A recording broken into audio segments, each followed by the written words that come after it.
So, good evening guys. Pagpasensya nyo na tong itong phone stand natin kasi pasira na kasi. So, ngayon, good evening.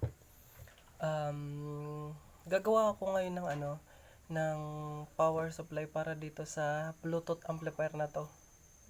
Ito. Itong amplifier na to. Ito gagawaan natin. So, ngayon, meron ako dito na wait lang. Meron ako dito na transformer. Tapos isang diode na 6 ampere. 6 ampere to. So ngayon, gagawa tayo ng ng power supply. So ngayon, ito na, gawin na natin. Tsaka may din ako dito, may itong capacitor na 2,200 Ufarad 16 volt, dalawa to. So gawin na natin.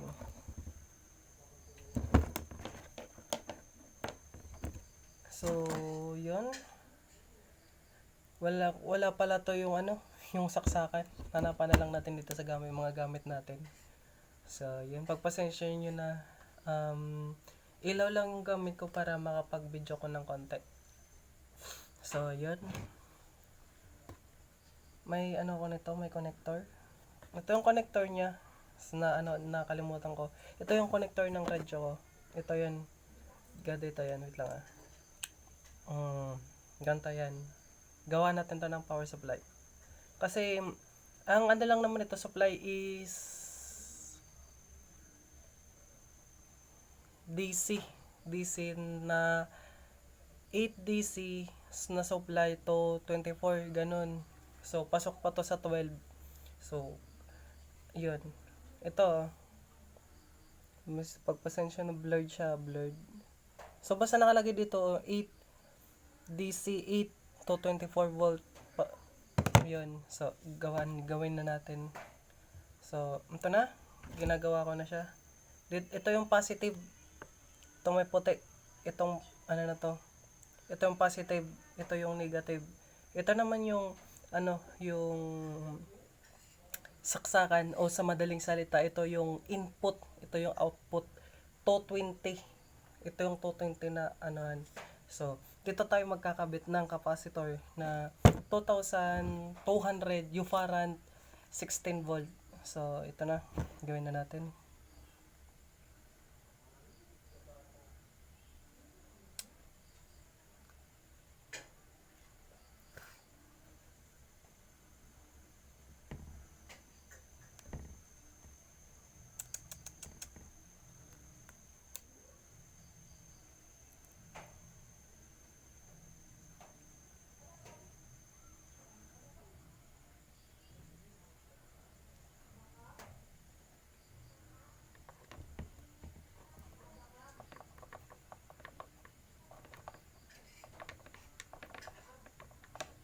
So, ito na guys. Nakadugtong na siya. Nakadugtong na to. Tipan na lang natin to mamaya. Kasi baka magkadikit, delikado din.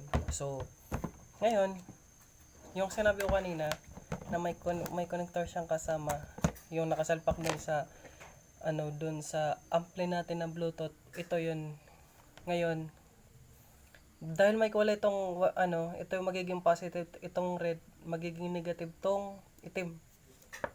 So yun, na natin, ipasok na natin. Tas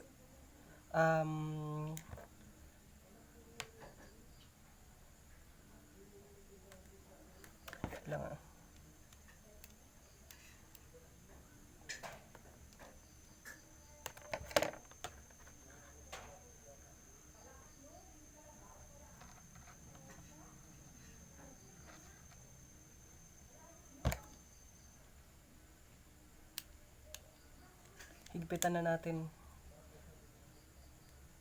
higpitan natin para maganda yung pasok ng kuryente dito.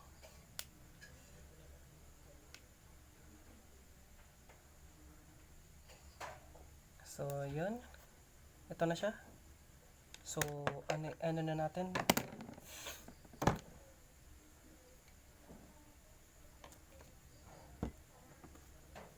So ito na siya. Ito na yung ginawa natin ngayon. idudugtong na natin tong ginawa nating papunta dun sa amplifier.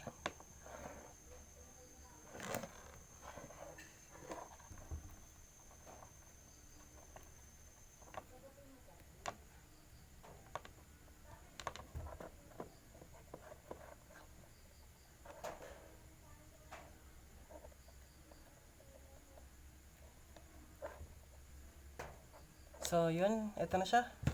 Nakadugtong na. Paghiwalayin lang natin baka magkadikit. So yun. Wait lang. Hahanap tayo ng pang saksak nito para matesting natin itong ginawa natin power supply. So ito na guys, nakahanap na ako. Ito. Wait lang ha. Mahaba kasi. So ito na siya. Ito na yung nagawa nating nahanap na nating saksakan. So insecure muna natin bago natin isaksak, baka magkadikit, delikado din. No choice tayo eh. So ngayon, yung yung speaker naman natin isunod. Wait lang ha. So guys, ito na. Ano na natin para makita nyo, para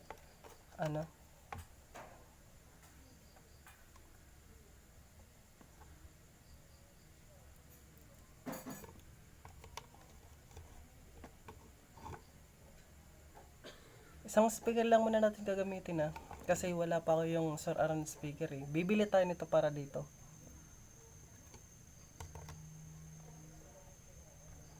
So, ito na. Ito na siya. Nakadugtong na. Ito yung natin dito sa speaker. So, ito na. Yung pakat ating speaker. So, napulot ko lang po to sa sa baha itong speaker na to. So, yun. Na natin. Ipapasok. Ito na.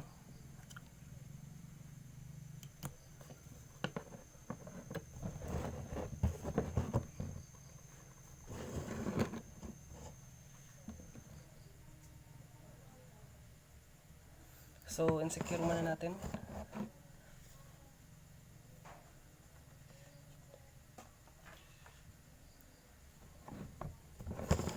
So, yun, wala naman nagkadikit.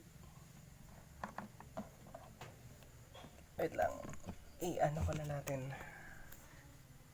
So, ito. Wala naman nagkadikit na. Tama namin polarity. So, yun. So, testing na natin. So, ito na guys. Yung ginawa natin na finish power supply nitong natin. Itong Bluetooth natin amplifier. So ito yun, tingnan natin, ito yung ginawa natin kanina. So yan, so ito na, testing na natin kasi freeze pag umila to, good. So yun, thank you guys sa sa panonood natin. So hanggang dito na lang. Bukas ko na lang to sound check. So yun, ingat kayo palagi. Bye bye.